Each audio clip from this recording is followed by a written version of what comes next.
আমি আলহামদুলিল্লাহ আল্লাহ শুকর আদায় করতে পারি, আমার শখ জ্ঞানে নিজের পকেটের টাকা দিয়ে জীবনে আমি এদের কোনো জিনিস কিনি না।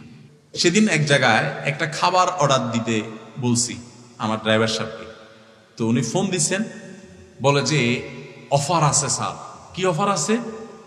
যদি আপনি এইটা এটা কিনেন তাহলে সাথে একটা কোকা কোলা ফ্রি। আমি বললাম আমি খাবারই কিনবো না, এবং ওই দোকানদারের বলে দাও যে তোমার এইটা ফ্রি থাকার প্রতিবাদে আমি তোমার খানাই কিনবো না, তুমি তোমার বসরে বলে দিও।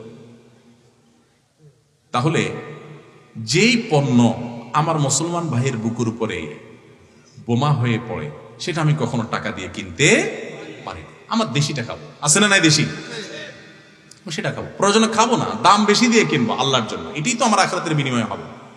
আমি এই জন্য বলি, যদি দোকানদার ভাই কারোর সৎ সাহস থাকে, বা আপনারা দোকানদারকে বুঝাইতে পারেন কোন মুদি দোকানদারকে, ভাই অমুক অমুক কোম্পানির পণ্য, এরা ইহুদি কোম্পানি, ভরা